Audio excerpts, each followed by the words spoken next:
Hello दोस्तों, नमस्कार। तो हम लोग बिहार टीजीटी के लिए प्रश्नोत्तरी कर रहे हैं और हमारी प्रश्नोत्तरी काव्य शास्त्र पे चल रही थी, जिसमें हम लोगों ने 25 प्रश्नों को हल कर लिया था। अब हम उसके आगे की प्रश्नोत्तरी करेंगे। यदि आपने पिछली वीडियो नहीं देखी है तो नीचे डिस्क्रिप्शन बॉक्स में लिंक है, वहां से जाकर के देख सकते हैं, या आप हमारे प्लेलिस्ट में जा करके और बिहार टीजीटी वर्ग 9 और 10 जो प्लेलिस्ट का नाम है उसके अंदर ये सभी वीडियोज पड़ी हुई हैं, उसको आप देख सकते हैं। तो आइए हम आज की प्रश्नोत्तरी प्रारंभ करते हैं। हमारा आज का पहला प्रश्न रहेगा 26 नंबर कि रस सूत्र में निष्पत्ति की व्याख्या भुक्तिवाद के रूप में किसने की है? और आपके सामने ऑप्शन है शंकु, भट्टनायक, अभिनवगुप्त, भट्टलोलट। सही उत्तर का आप लोग चयन करें। तो देखिए, आपका सही उत्तर हो जाएगा भट्टनायक। भट्टनायक ने ही जो भरत मुनि ने रस सूत्र की व्याख्या की थी, विभावानुभाव व्यभिचारी भाव संयोगात रस निष्पत्ति, तो उस निष्पत्ति शब्द की जो व्याख्या है वो भुक्तिवाद के रूप में की है। ठीक है। और इससे देखिए प्रश्न बहुत बनते हैं। जैसे शंकु का पूछा जाता है कि शंकु का कौन सा वाद रहा है, तो अनुमितिवाद रहा है। ठीक है।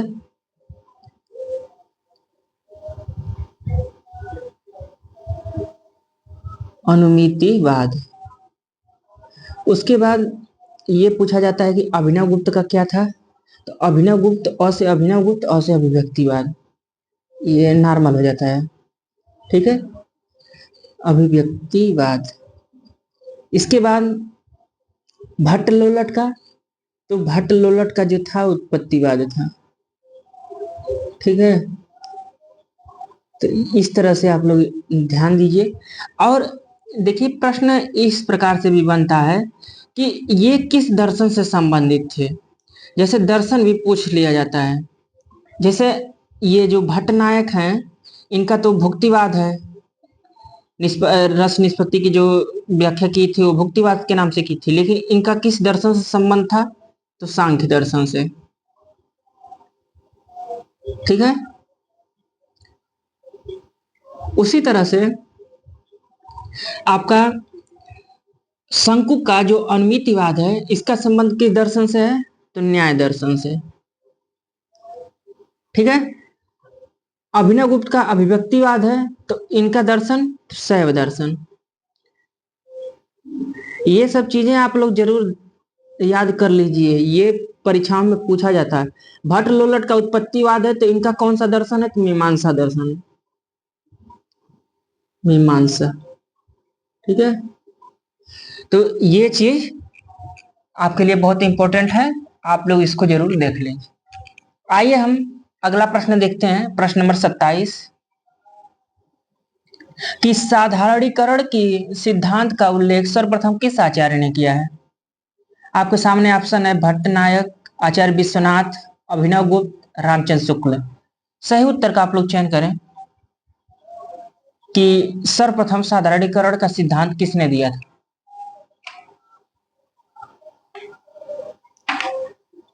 तो आपका सही उत्तर हो जाएगा भट्टनायक। ठीक है। ऑप्शन नंबर 1 सही है। अगला प्रश्न है कि ध्वन्यालोक के रचयिता हैं आनंदवर्धन, दंडी, राजशेखर, मम्मट। 28 नंबर का आप लोग सही उत्तर बताने का प्रयास करें। तो देखिए ध्वन्यालोक को आपके आनंदवर्धन जी ने लिखा है। ठीक है। इसके बाद अगला प्रश्न है कि ध्वन्यालोक लोचन के रचयिता कौन है? आनंदवर्धन, अभिनवगुप्त, कुंतक, वामन। ये जो ध्वन्यालोक रचना है, इसी पर यह टीका लिखी गई है। अब आपको बताना है कि ध्वन्यालोक लोचन ये जो टीका है इस नाम से किसने लिखा है। तो आपका सही उत्तर हो जाएगा अभिनवगुप्त। अभिनवगुप्त ने इस पर टीका लिखा है। ठीक है। अगला प्रश्न है प्रश्न नंबर 30। इन रचनाओं को आरोही क्रम में व्यवस्थित करना है। 30 नंबर का आप लोग सही उत्तर बताने का प्रयास करें कि कौन सा उत्तर सही हो जाएगा। तो देखिए, जो आपका काव्य शास्त्र है, नाट्यशास्त्र, रस शास्त्र, काव्यदर्श, काव्य प्रकाश, तो सबसे पहले आपका हो जाएगा ऑप्शन नंबर सी। क्योंकि नाट्यशास्त्र जो था वो दूसरी सदी में लिखा गया, ठीक है। काव्यदर्श, काव्यदर्श को आपके 7वीं सदी में लिखे। नाट्यशास्त्र भरत मुनि लिखे थे, ये तो सब लोग जानते हैं। काव्यदर्श को दंडी लिखे हैं, ये भी आप जानते हैं। और काव्य प्रकाश, जो काव्य प्रकाश हो, ये 11वीं सदी की रचना है और इसको मम्मट लिखे हैं।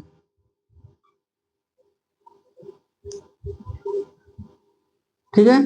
और उसके बाद रस गंगाधर, तो रस गंगाधर आपकी 17वीं सदी की रचना है और इसको जगन्नाथ जी लिखे हैं। जगन्नाथ, पंडित जगन्नाथ इनका नाम था पूरा।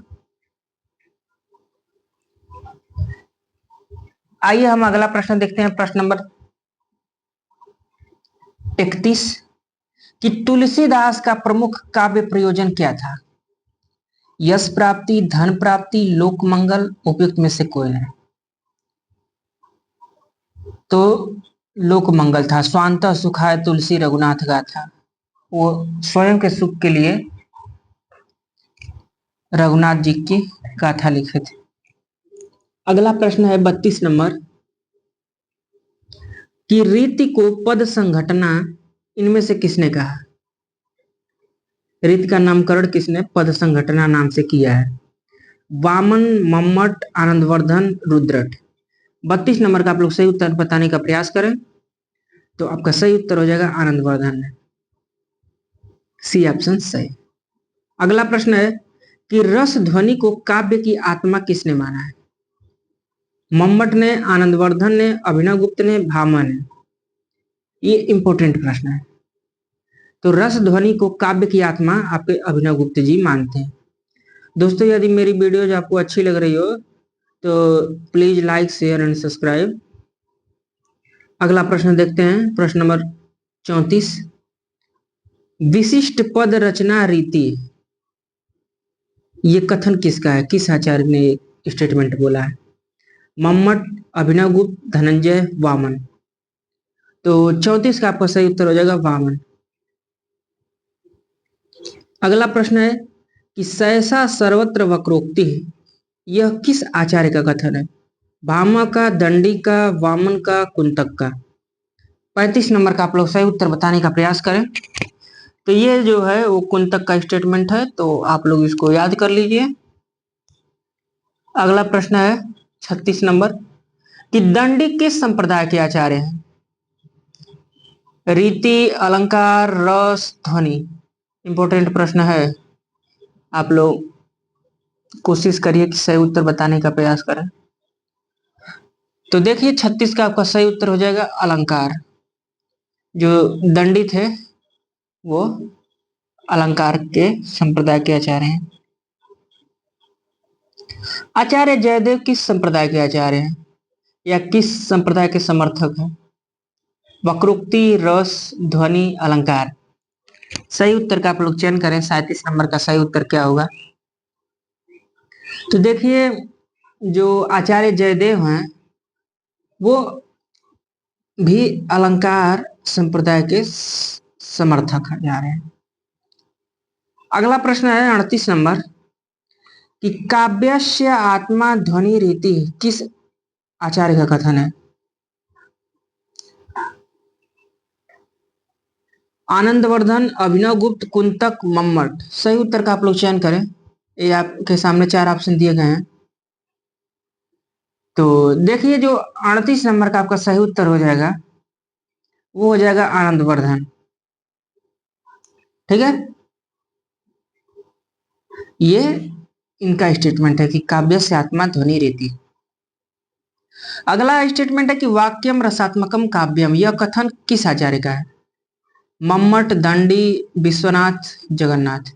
सही उत्तर का आप लोग चयन करें। 39 का आपका सही उत्तर क्या हो जाएगा? तो आपका सही उत्तर हो जाएगा आचार्य विश्वनाथ। इन्होंने ये स्टेटमेंट दिया था वाक्यम रसात्मकम काव्यम अपने साहित्य दर्पण जो इनकी रचना थी उसमें।